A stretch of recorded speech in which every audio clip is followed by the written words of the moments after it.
So the topic is blockchain is an illusion, and I am on the dark side here. I will be proving that it is an illusion today. So what blockchain brings us now for us people that we're sitting here at the stage? Maybe it can bring us to a new finance level, maybe it can bring us decentralization in supply chain, maybe in insurance or somewhere else. Yeah, it can. Why not? Of course it can. Maybe it can make processes more transparent, cheaper, and so on. Yeah, it can, and I guess it will. But guys, do we really need all that now? We sitting in this wonderful room are already happy. We are already lucky. We have everything. We have money. We can travel all around the world with no borders. We have families, and if I ask most of you here in this room, are you happy, are you lucky, you will say yes, right? All of you are happy and you have everything in your life. You are born with this. You are born with freedom to live the life you want to live, right? So, who really needs blockchain? Do we people, like the people, right? Do we need it in Switzerland, for example, where we already have everything? I guess no. Even if we delete blockchain from our life right now and get back to 2009 and ask Satoshi not to do that, we will be happy. We will have everything, and we don't need blockchain to be more happy. We already are. But I do think you already know what I will be speaking about, and most of the speakers today and yesterday mentioned that there are people that really need that. And when we talk about these people, we can't say we, because they live totally different lives. These are the people of developing countries.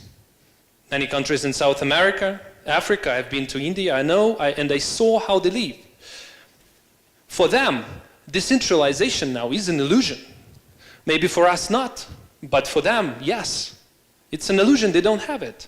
But when we say we, and we say decentralization, we all should think, we should say for all of the humanity, right?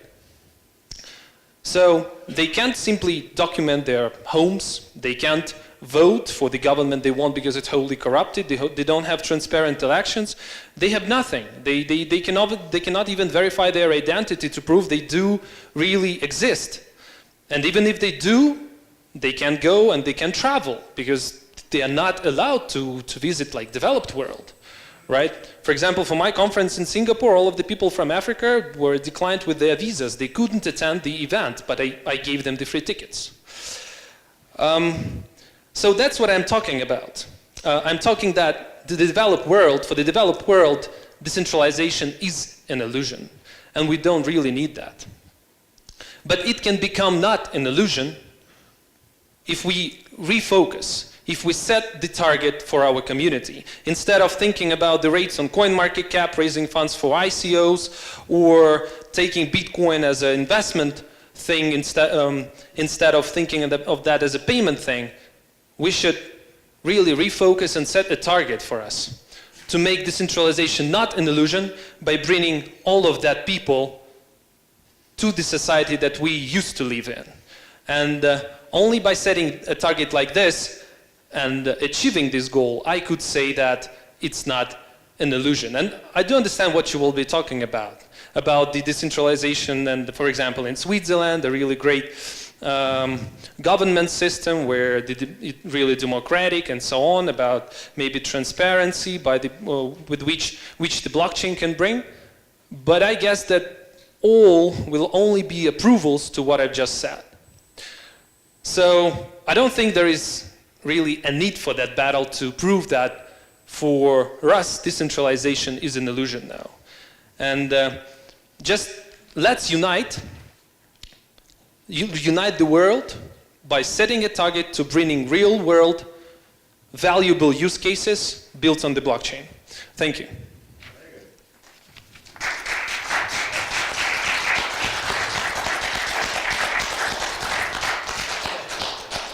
All right, so let's get into this battle. Definitely clear decentralization will happen. The big question is, will it be used in a way that we will all benefit from it? because fact is, since the financial crisis, since the latest data breaches by intelligence services, now the Facebook scandal, etc., I think it will encourage people even more to get back the autonomy and the responsibility, but for this you need the right support, and that's where I believe that blockchain and smart contracts and electronic IDs, data, personal data, which can be shared with these new means of technology, will basically make it happen. But then, of course, we have also the examples how China is extremely fast implementing these new methods, and it's very obvious to me that they obviously use decentralization also to actually keep central control. So that's the other view I have, and I'm totally aware of this too. But now there's no better place than Switzerland, obviously, to manifest that it is possible to use all these new technologies for the benefit of the humans in the whole world. Because we have probably the direct democracy, which is most advanced, and it's not just come across because someone told us you should be now a democracy, as we saw in some other places around the world, e.g. Iraq, just as an example, because it's built on almost, I don't know, 1,200 years or more. It's just that we believe in this decentralized power here. We are a federalistic nation, it's very small, and of course we also see tendencies that this is getting under pressure. The reason for this is, yes, you're right, we have a very good life here. On the other hand, the big businesses take over. The businesses have lobbies. There are powers which have lobbies, but the individual citizen doesn't have a lobby. Even the consumer protection agencies, whatever, I mean, they try to do a job, but they usually don't have the means and the financial resources they need. But let's assume we see that decentralization, as we heard before, they are different. You can use chemical weapons, and you use chemistry also for the good of mankind, but you can also use it for the bad. So I'm, of course, the good guy here, and I think we need this decentralization to balance the power again of us individuals as a community, also when it comes to the government, because we see now the abuse of power by the governments. We see, especially we here in Switzerland, see what's going on in Brussels. They take out taxes more and more, they accumulate these become like self-feeding monsters. I'm not a Brexiteer, by the way, but I'm Swiss. And they become like self-feeding mechanisms. So we need to go back. What do we actually need from centralized powers? We should again be responsible for ourselves and help those who really have no chance, especially the ones in developing countries, emerging markets. Bring them here, have them learning from us, and help them to build it up by private initiatives. Because these big, whatever, United Nations, and we heard it before, and I fully agree how they function. Was Marcelo, I don't know where he is actually now. There he is. I fully agree with that statement. So we need these public-private partnerships, really very much like what Bill Gates does and others with their charities, and they bring back their amassed accumulated wealth and help the poorest of in this world. And for us here in Switzerland, I mean, we always strive to be more efficient, more productive. Why we are number one in innovation in the world is not because of banking right now, definitely not, probably never really was. But it's because we export our knowledge, our capabilities, and others benefit from it. And of course, we generate the value, and we keep it here in Switzerland. And we should actually do the same in this new world of the internet of value, the internet of money, and in these decentralized systems. And also assure that people, individual citizens, actually are protected so that they are not abused again by central power to get the back door in, and if you put the gun at your head, then you give out the data. So I hope that's not going to happen. Okay.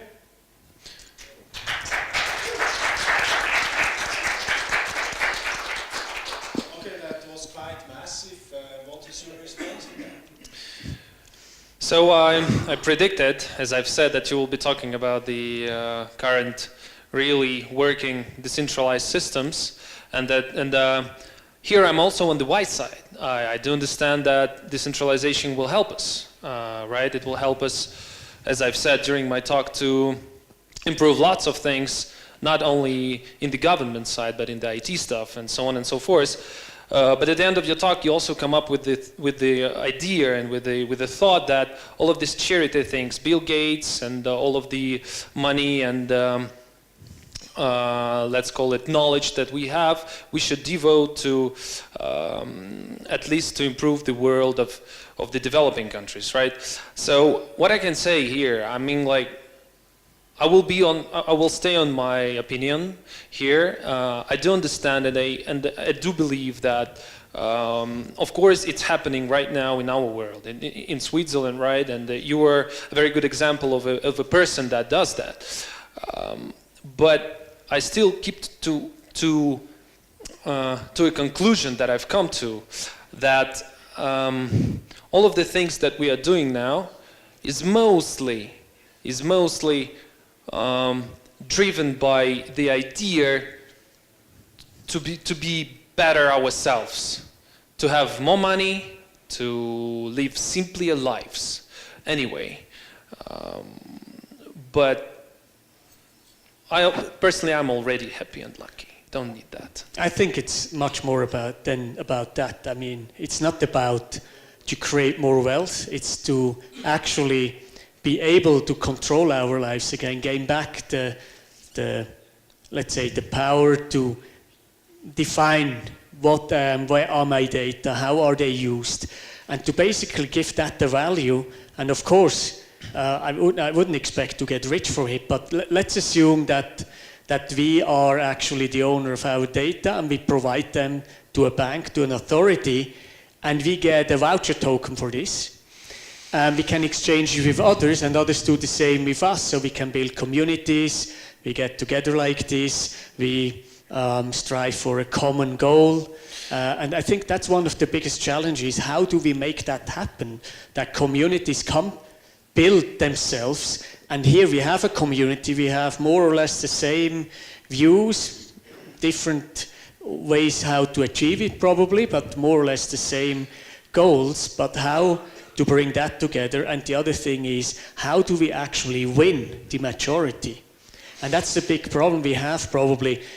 What is actually a democracy? I think in Switzerland it might take longer to achieve it, but at the end of the day we probably will vote for a better system in a decentralized way, because we don't like to give up power to a central power. But we also feel that some elements of it need to be maybe by law or a framework help that we can actually make it happen. So I think that's the biggest challenge which other countries have, to achieve a state of decentralization, and that they actually believe or trust their citizens that they are, responsible for themselves, and they're not actually then running against the government. I think the governments are quite much, they're worried about losing power. All that you've said about decentralization is more like a very future-going thing, right? And for example, this thing about data storage and so on, of course, that's suitable for business, and maybe business people care. But what about those? You know that, for example, Facebook, right? That I guess you were talking as well about when you were speaking about storing data and sharing data. Most people don't care about sharing photos or their thoughts on Facebook with Facebook. And for them, it doesn't matter whether it is a decentralized social system or messaging app or centralized. For most of the people, right? That's why I think that when talking about decentralization and an illusion of it, we should think not about only businesses or governments or bankers. We should think about people that I've mentioned. Okay, Urs. That's what I exactly said. It's about the people, so they own the data, whatever they are. They can use health data, go to a doctor in the same jurisdiction, hopefully globally once. That's one of the challenges we have, because we have these jurisdictional borders, of course. But on the other hand, you're a human, and I mean, medical, I mean, all these, how to say someone is ill or sick is basically the same across the world, like it's same in energy. Of course, some use joules, others kilowatt hours, etc. This is still different, but still there is a common understanding about these things. So I think because we are in a global world, it will ultimately happen. It already happens with cryptocurrencies in a way. They are basically everywhere now. Not saying that these are the ones which will survive, maybe there will be others, but I think we have already the means, so it will infiltrate. We saw that in Kenya with M-Pesa. It was just simply done on an SMS technology, and it will happen with other areas and applications too. Okay, a question from my side. If you look at human nature, social being, what is more closer to the human nature? Is that decentralization or is that centralized structures? That's the question I want to hear first from you, Urs. Good question. Yeah, I believe that when you look around now at the diversity we have in all dimensions, it's obviously gender issues, then the background, the lifestyles, then the state of where you are in the development of a human or a country. I think it's going to be more and more diverse. We're going to go back to tribes and communities, and they will cross boundaries, so cross the national borders, and I think that's why they then become social within their common understanding and visions and worldviews and whatever you have. And that again will challenge the borders which we have today, the legal borders of countries. Sure. The human nature, if we take a look into the history, everything that we have now was brought by centralization.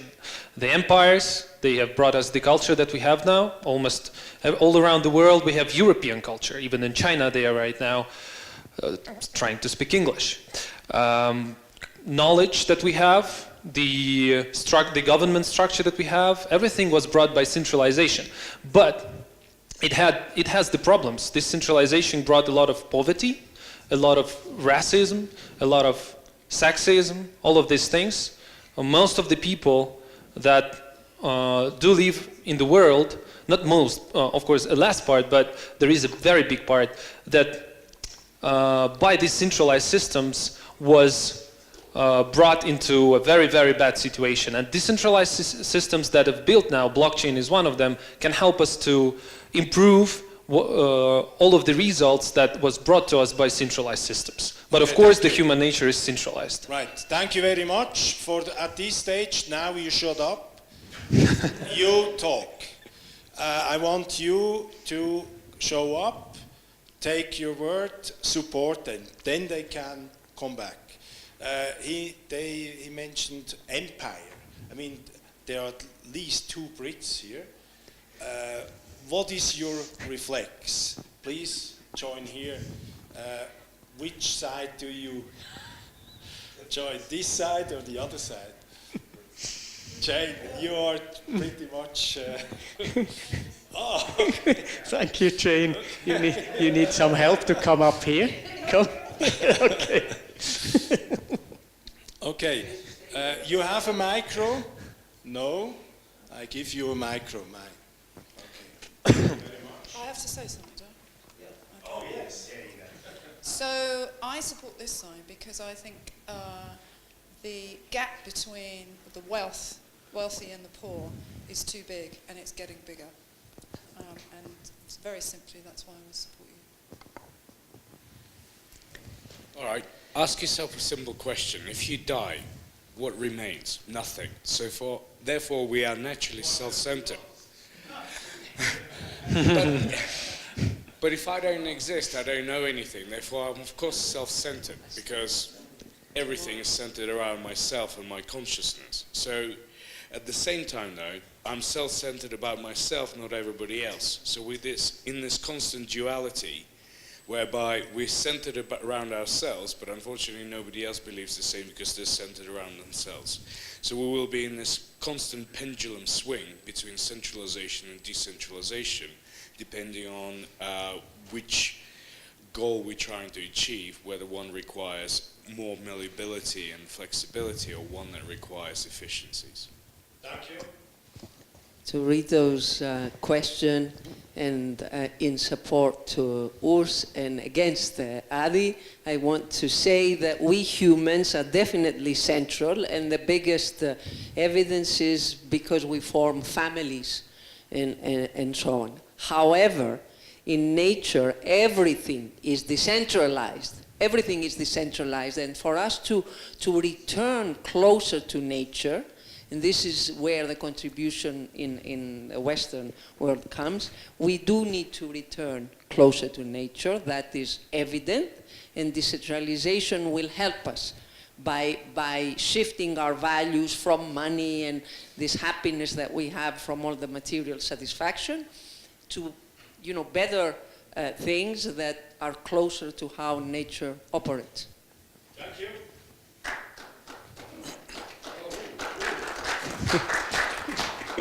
Well, I completely disagree in terms of nature being completely decentralized. I'm just thinking about beans, the Bienen.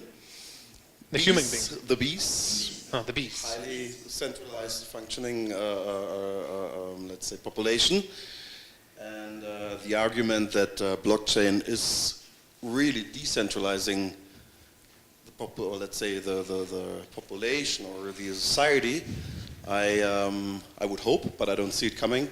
Just think about an Uber or an Airbnb going blockchain. It will always remain an Uber, and it will always remain an Airbnb. It will help people because it's more efficient, but at the end it will be centralized and administered by a couple of people, even if it's a foundation or whatever other, let's say, form of organization.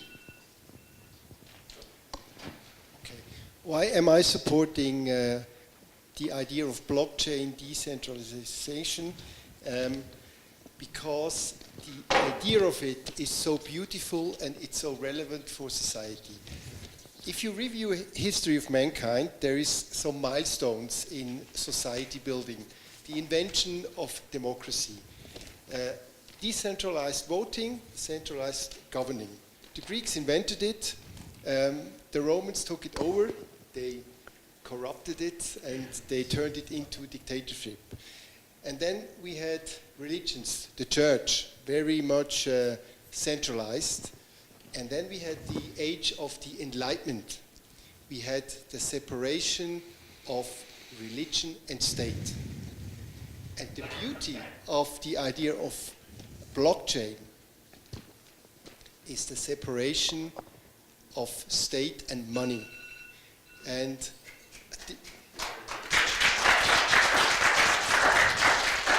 this to me is a milestone in society, because it's a big opportunity to take away some power that is almost always abused and give it back to the people.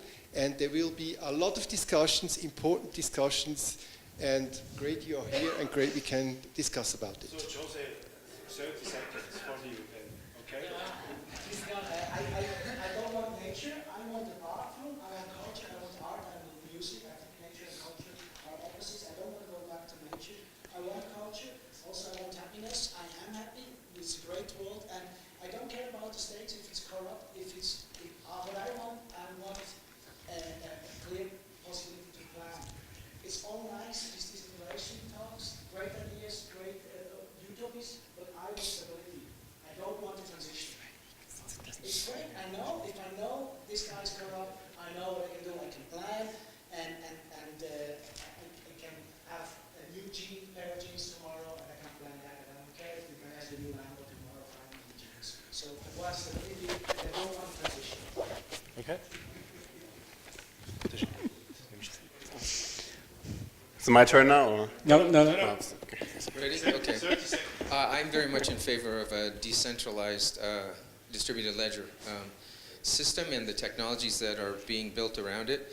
Our society, unfortunately, when we talk about freedom, our freedom is being monopolized every day, and it's globally. We're not seeing an advance in our society. People are poorer, lots of things that are happening that we can change with a distributed ledger. It provides security, it provides reassurance, and it's the wave of the future. When we're thinking in the old days, you used to transact with stones or coins. Now it's totally encrypted technology. Thank you very much. Okay, next one. All right, if you think about... Two, and then it's finished.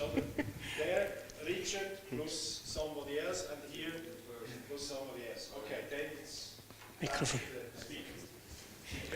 All right, so if you think about storage of value can be decentralized, and you think Bitcoin has a value, the truth is that 90% of the Bitcoins are held by a couple of whales. What if they sell it at once? Your value will go to zero.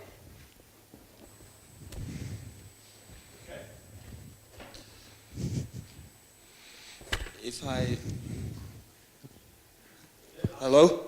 Yeah. If I remember about one of the most centralized organizations, communism, it destroyed himself. Internet, as we see, is the perfect, Internet 1.0 is the perfect digital transformation of communism, because it tends to be centralized by many parties. It will destroy himself. And I think centralization is the real illusion. And decentralization is always the end. So the last word that I just heard from the opposite side is that decentralization is always an end. Until this moment, it was never an end. And the real decentralized system as it is was never well implemented. That's one thing. Second thing is that when talking about separating state and money and other decentralized things, I see people always thinking and talking about themselves, right? And that's what I've said at the very beginning. Think about others, and I will finish with the same words that I've said when I just started, in order to really bring decentralization and make it not an illusion and not just to dream about it. Think of others and implement it where it is really needed, but not in the spheres where it can live without decentralization. Yeah, I would conclude what I heard from Stefan especially. The abuse of power is something which people more and more notice, and transparency was brought by the Internet 1.0. Now the next evolutionary step is, and we all evolve as a human being, as societies, etc. And I believe because of this heterogeneous world, which we see more and more because we know about the whole world, we will have these new communities building. And because the democracies, and mostly are obviously Western countries, because they're not immune against the abuse of power, I think that that many people see that now, that they want to gain back the control. On the other hand, we also see when we vote, and we vote often in Switzerland about different things, initiatives, referendums, and so on, that there is still an illusion of many people and citizens that they believe in the government. And I think that's also an illusion. So it's a bit contradictory what I say, but at the end of the day, I think the desire to win back control and have the autonomy and decide about my own data and how I use it, that will take over. And if the governments are not accepting this desire, they will just probably face unrest and social unrest. And we see that in some countries. We see it. I mean, they are like around 25 years old in Spain. They're like, I don't know, 25, 30% jobless. That's quite a big potential for unrest. And this is just one of the examples. And because the individual citizens have no lobbies like the businesses have, they will ultimately see the value of decentralized systems. That means blockchain with all its applications, smart contracts, and also the means and the mechanisms of exchange of value. So I believe that's why decentralization will win. Okay, thank you very much.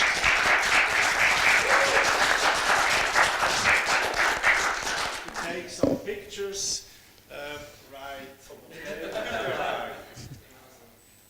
So that we see the crypto We value see the stuff. crypto. Bless you. Done. Thanks. Thank you, Addy.